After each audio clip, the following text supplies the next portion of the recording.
우리 한 번 더 축복하겠습니다. 하나님이 당신을 사랑하십니다. 한 번 더 우리 옆에 사람에게 사랑하는 눈빛으로 바라보시면서 한번 고백하겠습니다. 하나님께서 당신을 사랑하십니다. 예. 정말 그런 눈빛으로 한 번 더 하나님 정말 사랑하십니다. 한 번 더 고백하겠습니다. 하나님께서 당신을 정말 사랑하십니다. 예. 정말 믿으십니까? 예. 하나님 저와 여러분을 정말 사랑하신다는 것을 꼭 믿으시길 바랍니다. 오늘 마태복음 15장 1절에서 11절까지 말씀을 가지고 진짜 위기라는 제목으로 하는 말씀 증거하겠습니다. 여러분 코로나 때문에 정말 고생 많으셨죠? 코로나 때 전쟁의 소식으로 인해서 그때 보면은 지금은 이제 코로나가 지났지만 그 이후에 전쟁 때문에 많은 사람들이 또 고통을 받습니다. 전쟁 때문에 뭐 경제적으로나 여러 가지 힘든 시간을 보내고 있죠. 그래서 사람들이 지금이 정말 위기다. 지금 정말 힘든 시간이다. 다 그렇게 얘기합니다. 가장 어려운 때다.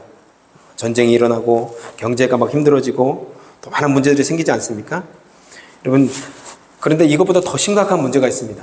전쟁이 일어나고 뭐 코로나가 나오고 더 심각한 것은 개인적인 건강에 문제가 생길 때이죠.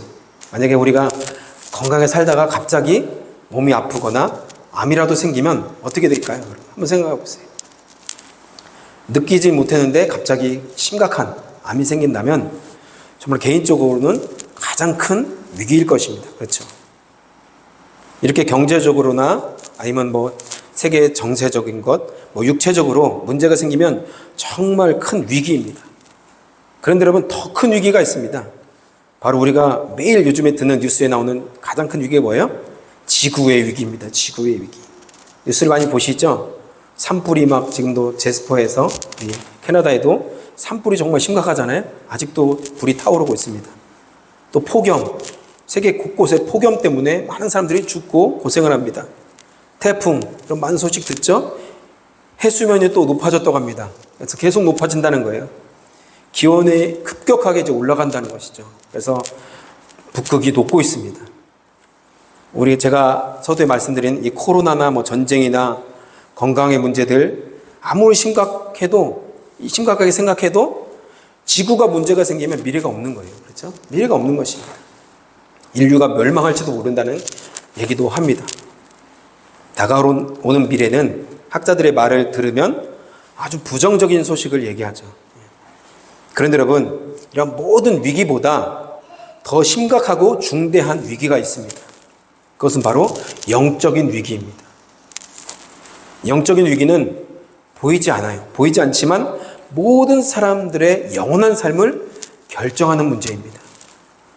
천국으로 갈 것인지 지옥으로 갈 것인지 영원히 영생을 할 것인지 하나님과 함께 영원히 살면서 지옥에서 심판을 받을 것인지 그것을 결정하는 문제, 그것이 가장 큰 위기라는 것입니다. 모든 위기보다도 이 영적인 문제, 영적인 위기가 가장 심각한 문제이고 가장 심각한 위기라는 것입니다.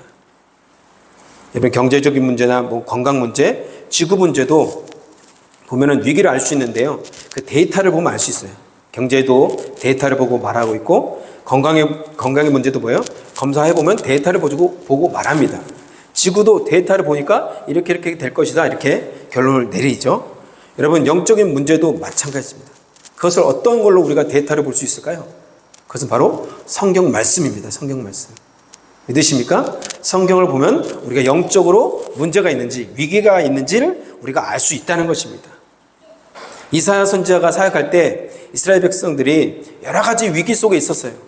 경제적으로나 물론 정치적으로 막 여러 가지 어려움이 있었습니다. 그러나 여러분 아직도 큰 위기는 아니었어요. 정말 위기가 있는데 이사야서 29장 13절 말씀을 한번 볼까요? 오늘 말씀 나와 있지만 한번 같이 읽겠습니다. 시작. 입으로는 나를 가까이 하며 입술로는 나를 공경하나 그들의 마음은 내게서 멀리 떠났나니. 여러분 하나님이 그의 백성들을 영적으로 진단하시는 기준의 말씀이 뭐냐면 이 말씀이에요. 너 지금 큰일 났다. 내가 지금 겉으로는 평안한 것 같고 잘 모르는 것 같은데 지금은 당장 예배하고 뜨겁게 또 때로는 예배하는 것 같은데 입술로만 하나님을 예배하고 그 마음은 세상으로 향해 있고 그 마음은 하나님에게서 이미 떠나 있다는 거예요. 이사야서 29장 말씀이 바로 그런 말씀이란 거예요. 하나님께서 그렇게 이스라엘 백성들을 진단하신 것입니다. 이 말씀으로 우리가 진단할 수 있는 거예요. 여러분, 우리의 마음은 어떻습니까? 이 시간에 예배 드릴 때 혹시 입술로만 하나님을 예배하고 우리가 입술로만 주님을 높인다면 그 예배는 하나님께서 기뻐하시는 예배가 되지 않는다는 것입니다. 구약에는 이런 평가가 있었다면 신약에서 예수님은 마태복음 11장 16절 17절 한번 읽어볼까요? 예수님 어떻게 평가하시는지 진단하시는지 한번 같이 읽겠습니다. 시작. 이 세대를 무엇으로 비유할까?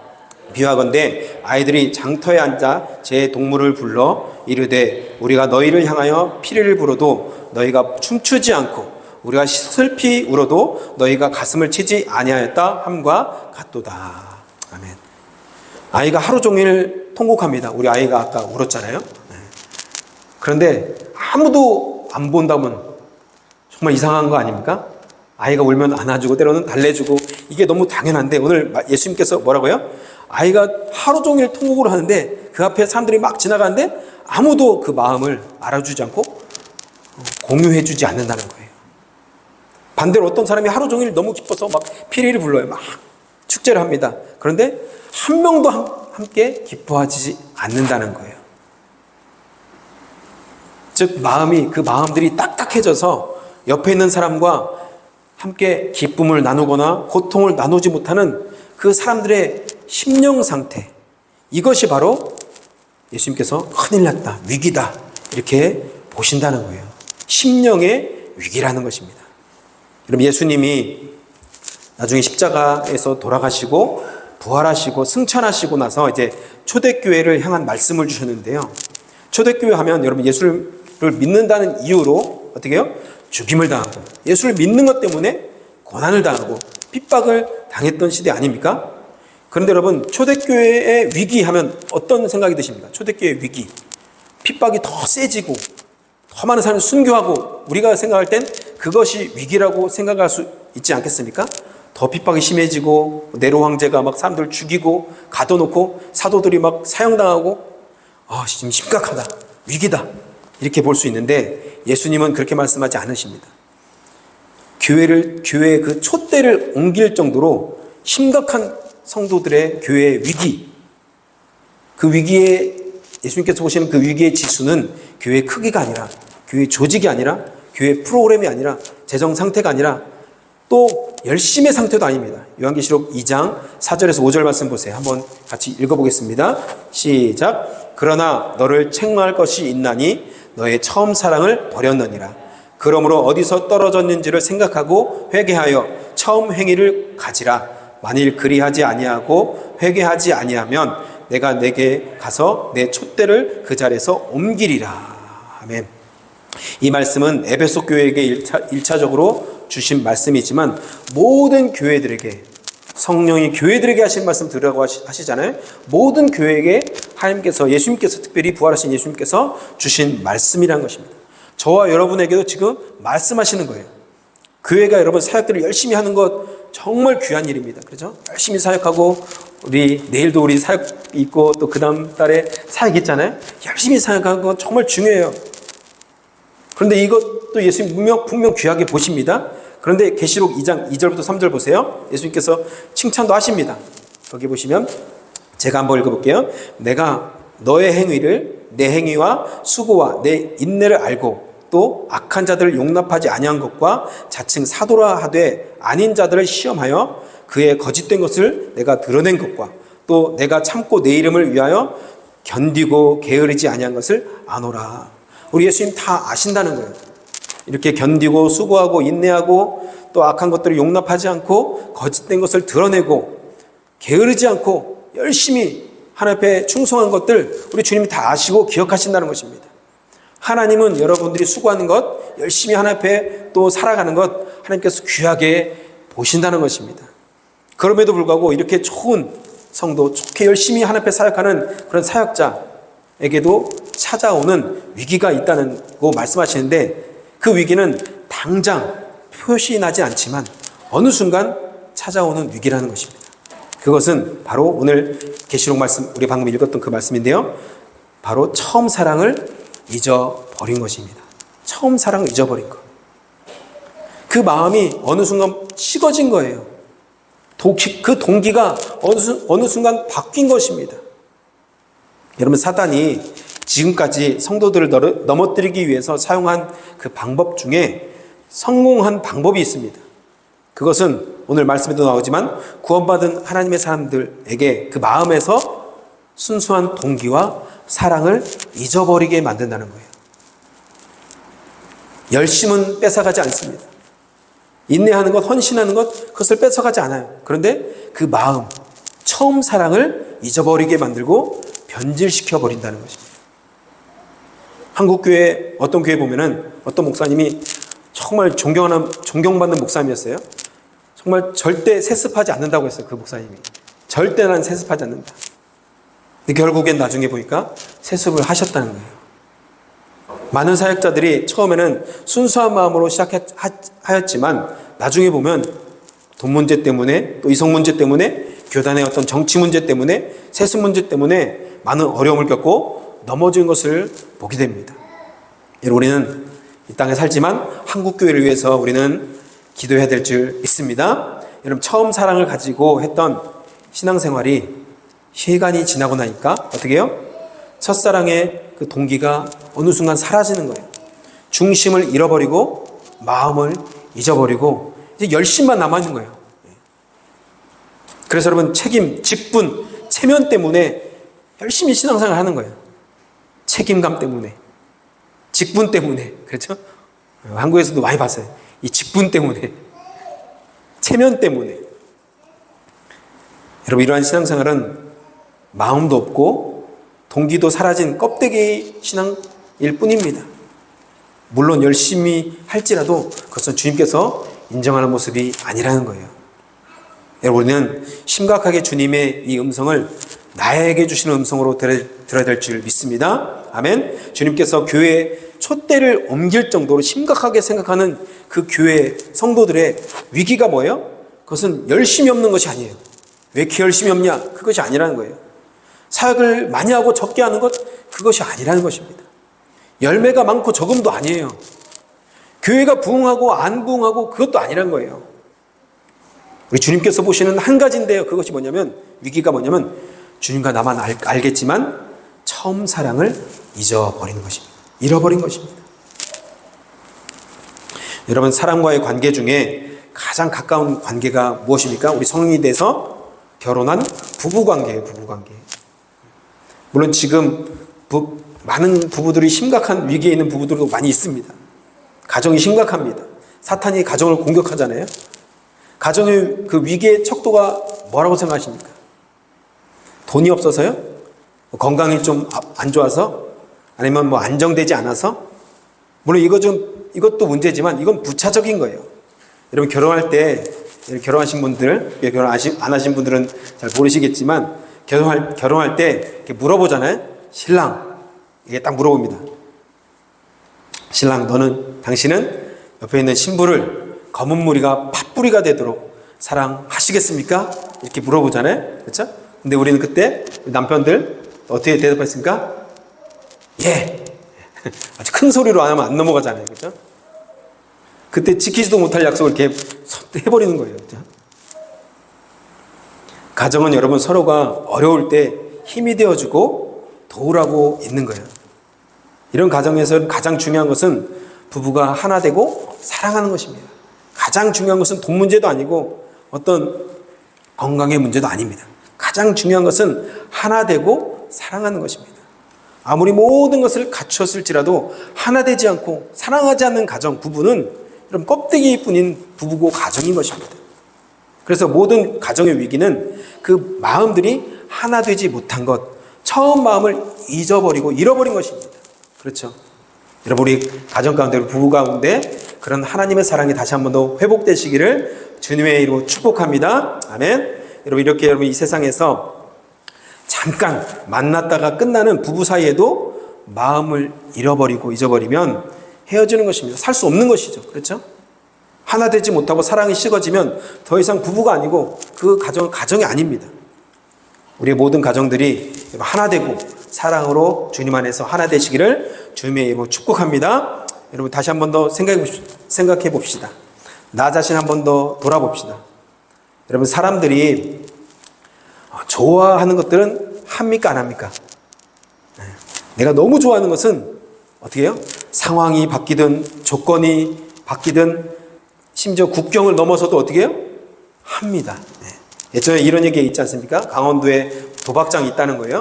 도박장에 가서 이제 도박을 갔다 오고 나서 돈을 다 잃어버렸습니다. 다 잃어버리고 나서 이제 난 절대 도박을 하지 않겠다 하고 손을 잘랐다는 거예요. 손가락을 잘랐나? 잘랐다는 거예요. 아주 단호한 결단이죠. 그런데 얼마 지나지 않아서 어떻게 해요? 이제 왼손 남았잖아요. 왼손을 또 가지고 간다는 거예요. 내가 좋아하는 것은 그런 거예요.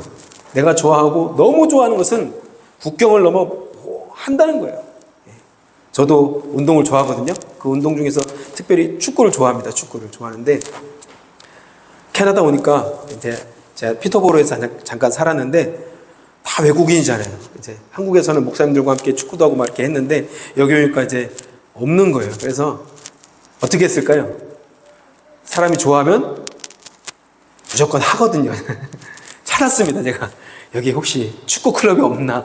근데 있더라고요. 올드타이머 35세 이상 이렇게 있더라고요. 그래서 제가 연락도 해보고 이메일 주고받아서 결국 어떻게 했을까요? 했습니다. 등록을 하고, 내 돈을 들여서 등록하고, 매주 한 번씩 나가서 운동을 했습니다. 좋아하니까 국경을 넘어서도 하게 되는 거예요. 물론 이제 돈이 안 드는 스포츠라서 그나마 좀 감사하지만. 그런데 여러분 반대로 한번 생각해 보세요. 사람이 마음을 잃어버리면 끝입니다. 마음을 잃어버리면 종이 한 장도 들기 싫은 거예요. 종이 한 장도, 거기 있는 거 종이 좀 줘. 그러면 어떻게 해요? 저 사람 내가 못마땅하면 이 종이 한 장도 주기 싫은 것이 사람의 마음이라는 것입니다. 그런데 여러분 내가 좋아하면 어떻게 해요? 무거운 것을 하루 종일 들고 있어도 무겁지 않은 거예요. 제가 아내랑 교제할 때 대학교 4학년 때 청년부 새벽 예배가 있었습니다. 청년부 새벽 예배. 그래서 6시에 새벽 예배가 있었는데 제가 그때 차를 가지고 있었는데 같은 대학 캠퍼스를 다녔거든요. 그래서 제가 어떻게 했을까요? 그때 연애를 하고 있었으니까 아내를 태우고 새벽 예배를 갔다가 새벽 예배를 드리고 거기서 교회에서 아침 먹고 학교로 가고, 누가 시키지 않았습니다. 사랑하니까 가서 라이드 가라고 누가 아무도 얘기하지 않았어요. 제가 직접 가서 라이드하고 제가 시간 내서 다 해주고 집에까지 다 또 모셔다 드리고, 그래서 결혼을 한 것입니다. 사랑은 그것이요. 사랑하면 그렇게 되는 것입니다. 여러분 교회에서는 뜨겁지 않던 청년들도 연애하면 얼마나 뜨거운지 몰라요. 그렇죠? 교회하면 정말, 교회에서는 밋밋한 청년들도 연애할 때는 얼마나 열정이 샘솟는지 막. 일찍부터 준비하고 1시간 전부터 준비하고, 아버지 엄마가 교회 가자고 하면 어떻게 해요? 그렇게 늦장을 부르든지 남자친구 여자친구 만날 때는 그렇게 일찍 나가서 준비 다 하고, 그런 것입니다. 사랑하고 내 마음이 가는 곳은 열정과 모든 것이 드려지게 되는 것입니다. 우리 마음이 하나님께 이렇게 드려지기를 축복합니다. 아멘. 여러분 교회 성경에서도 보시면 야곱을 한번 생각해 보세요. 야곱이 사랑했던 라헬을 위해서 몇 년을 봉사한지 여러분 아십니까? 무려 20년 가까이 봉사했어요. 20년 가까이. 하실 수 있어요? 옆에 있는 아내를 위해서, 남편을 위해서 아내를 주겠다고 했을 때 20년 봉사하면 주겠다면 20년 봉사할 수 있는 분 쉽지 않아요. 근데 이 야곱은 했어요. 왜요? 사랑하니까. 그 수년의 시간이 금방 지나갔다는 거예요. 성경의 표현대로. 사랑하니까 그렇게 수고한 매년이 금방 후딱 지나간 거예요. 여러분 사람은 이런 존재입니다. 우리의 마음이 가면 우리는 절대로 힘들지 않아요. 우리 마음이 가면 절대로 지루하지 않습니다. 이 예배 시간이 왜 지루하고 때로는 왜 이렇게 오래 가는가? 설교 왜 이렇게 기나? 이런 생각 들지 않습니까? 가끔은? 왜 그런 생각이 들어요? 하나님을 사랑하지 않으니까. 말씀을 사랑하지 않으니까 그런 거예요. 하나님을 사랑하고 예수님을 사랑하고 성도를 사랑하면 우리가 드려지는 이 시간과 우리 물질들이 전혀 아깝지 않은 것입니다. 여러분, 하나님을 사랑하시고 이웃을 사랑하는 복된 성도가 되시기를 주님의 이름으로 축복합니다. 아멘. 잠언 4장 23절 한번 읽어볼까요? 읽어보겠습니다. 시작. 모든 지킬 만한 것 중에 더욱 내 마음을 지키라. 생명의 근원이 이에서 남이니라. 아멘. 마음이 바로 생명의 근원이라고 성경은 말씀하고 있습니다. 여러분, 소리 소문 없이 와서 우리의 전체를 무너뜨리는 것이 있는데 그것이 바로 마음, 심령에 찾아온 위기라는 거예요. 마음이 멀어지고 뜨거움이 사라지고 순수한 동기가 없어지고, 전에는 하나님 이름만 불러도 눈물이 나고 예수님만 생각해도 정말 마음이 뜨거워졌는데 어느 순간 그것들이 다 사라지고 이제는 형식만 남았고, 내가 정말 주님을 사랑하는 그 마음은 어느 순간 다 사라졌다면 그것이 뭐예요? 위기라는 것입니다. 위기. 내 입술이 주님을 찬양하고 주님께 감사하고 기도 입술이 돼야 되는데 어느 순간 불평하고 원망하고 판단하고 정죄하고 정말 시기하고 미워하는 마음, 그런 것들이 가득 찬다면 벌써 빨간 불이 들어온 것입니다. 위기예요, 위기. 왜요? 마음을 지키라. 왜요? 거기가 생명의 근원이다.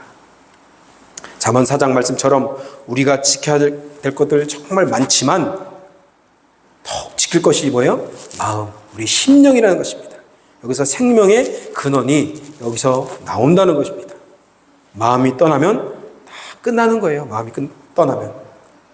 세상은 마음이 없어도 일만 잘하면 잘했다고 칭찬합니다. 그렇죠? 일은 잘한다. 그런데 하나님은 반대예요. 일은 잘 되어도 마음이 없으면 아무것도 아니다. 주님은 그렇게 우리를 보시고 평가하신다는 것입니다. 여러분, 선생님이 되려고 하면 처음에 어떤 마음이 들까요? 선생님이 되겠다. 실습을 나갈 때 선생님들이 이런 마음을 가진다는 거예요. 아이들을 가르칠 때 방정환 같은, 페스탈로치 같은 그런 선생님이 돼야지. 정말 아이를 정말 마음으로 사랑하고 뜨겁게 사랑하는 그런 선생님이 돼야지.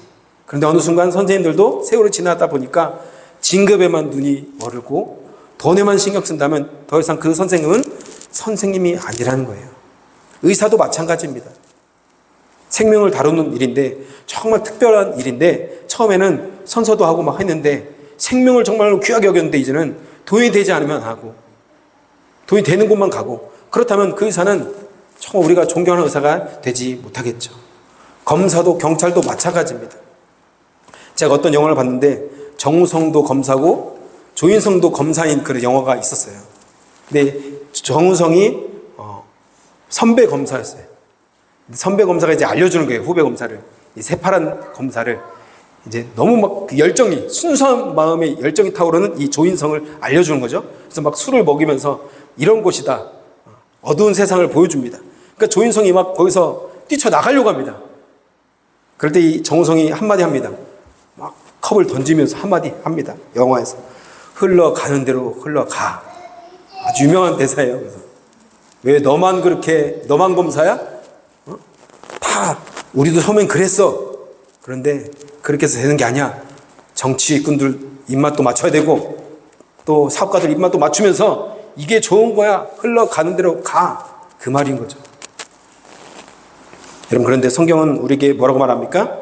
흘러가는 대로 가는 것이 아니라 거슬러 가라고, 마음을 지키라고, 중심을 지키라고, 마음을 잊어버리지 말라고 우리 주님께서 우리에게 말씀하시는 것입니다.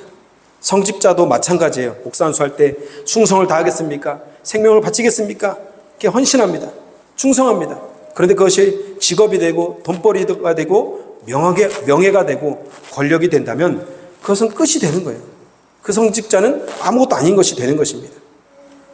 주님이 보시는 것은 우리가 무엇을 하고 우리가 어디에 있고 얼마나 많이 했고 그것이 아니라 그것을 왜 하는지, 무엇 때문에 그 일을 하고 있는지를 우리 하나님께서 우리를 그렇게 보신다는 것입니다.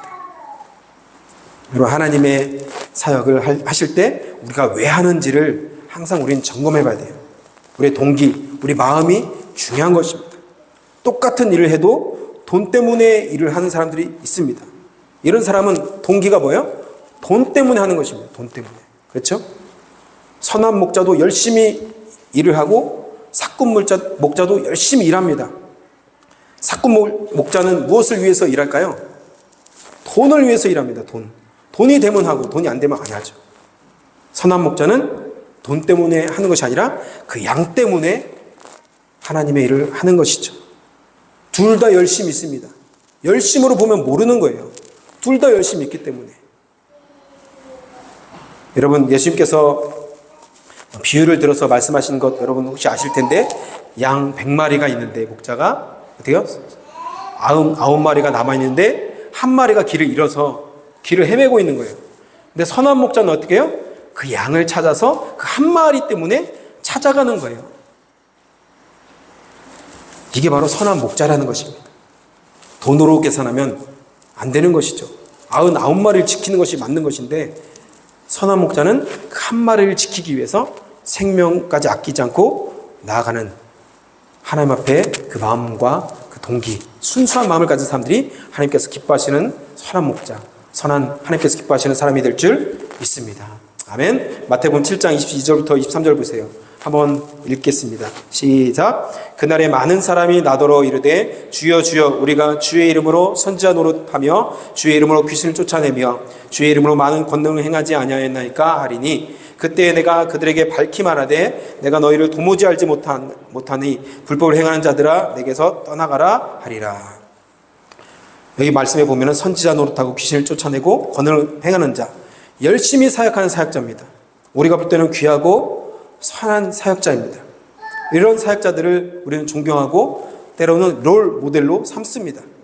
그런데 주님은 그 사람들을 인정하지 않으십니다. 오늘 말씀에 그들에게 뭐라고 말씀하십니까? 불법을 행하는 사람이라고 우리 주님이 평가하십니다. 이것이 바로 주님의 평가예요. 우리가 볼 때는 귀한 사역 같고 능력 있는 사역 같고 성공한 사역자 있는데, 우리 주님은 전혀 반대로 말씀하시는 거예요. 불법을 행하는 자들아 내게서 떠나가라. 그럼 과연 불법이 뭡니까? 불법. 마태복음 24장 12절, 마태복음 23장 28절에 나오는데요. 불법이 성함으로 많은 사람의 사랑이 식어지리라. 마태복음 23장에도 이와 같이 너희도 겉으로는 사람에게 옳게 보이되 안으로는 외식과 불법이 가득하도다. 이런 불법이 뭡니까? 성경 사전에서는 이런 불법을 이렇게 정의하고 있습니다. 하나님의 뜻을 따라 사랑을 행하지 않는 자들을 말함. 네. 하나님의 뜻을 따라 사랑을 행하지 않는 자들. 그것이 바로 하나님 보실 때 불법이라는 불법. 마태복음 23장 28절을 보면은 겉으로는 옳게 보였습니다. 그러니까 우리가 볼 때는 잘했고 대단하고 위대한 사람이에요. 그렇게 우리가 생각할 수 있습니다. 그런데 하나님 앞에서도 그렇게 되지 않는다는 거예요. 하나님은 그렇게 말씀하시지 않는다는 것입니다. 오히려 반대가 될 수도 있다는 것입니다. 왜요? 사람들은 겉을 보지만 우리 하나님은 중심을 보시고 그 마음을, 동기를 보시기 때문입니다. 여러분, 앞으로 남은 인생 가운데 다시 한 번 더 우리 동기를 점검하고 다시 한 번 더 우리 마음을 점검해서 주님이 기뻐하시는 복된 성도가 되시기를 주님의 이름으로 축복합니다. 아멘. 이제 말씀 맺겠습니다. 우리 자신을 살펴볼 때 혹시 우리 마음 가운데 동기와 마음이 혹시 변화된 사람이 있습니까? 처음에 정말 열심히 순수한 마음으로 하나님을 섬긴다고 나섰는데 어느 순간 내가 책임감 때문에, 내가 직분 때문에, 나의 사람들의 어떤 시선 때문에 하고 있지는 않습니까? 우리 주님께서 말씀하십니다. 처음 사랑을 다시 회복하라. 회개하고 처음 사랑을 가지라. 아멘. 저와 여러분에게 주신 주님의 말씀입니다. 우리가 아무리 열심히 예배하고 아무리 열심히 복음을 전하고 아무리 열심히 주님께 헌신할지라도, 기도하고 선교할지라도 처음 사랑, 처음 마음을 잊어버리면, 동기가 흔들리면 그것은 아무것도 아니고 어떻게 보면 마태복음 말씀처럼 불법을 행하는 자가 될 수도 있다는 것입니다. 이제 우리 한번 기도해 볼까요? 나는 하나님을 정말 사랑하고 정말 내 중심으로 정말 주님을 사랑하고 있는지, 나는 정말 중심으로 주님의 그 사랑으로 말미암아 이웃을 사랑하고 있는지, 그 은혜를 힘입어서 그 십자가의 은혜로 말미암아 이웃을 사랑하고 섬기고 기도하며 복음을 증거하고 있는지, 아니면 내가 책임감 때문에, 나의 위치 때문에, 사람들이 보는 시선 때문에, 나의 어떠함 때문에 나는 그냥 하고 있진 않은지, 다시 한 번 더 우리 중심을 점검해 봤으면 좋겠습니다. 주님, 내 마음에 혹시라도 그런 처음 마음을 잃어버렸다면, 동기를 잃어버렸다면, 처음 사랑을 잃어버렸다면 다시 회개하고 주 앞에 서길 원합니다. 주님 인정하는 사람 되길 원합니다. 나를 다시 한 번 더 변화시켜 주시옵소서. 우리 회개하는 마음으로, 결단하는 마음으로 주의 이름 한번 통성으로 기도하겠습니다. 주여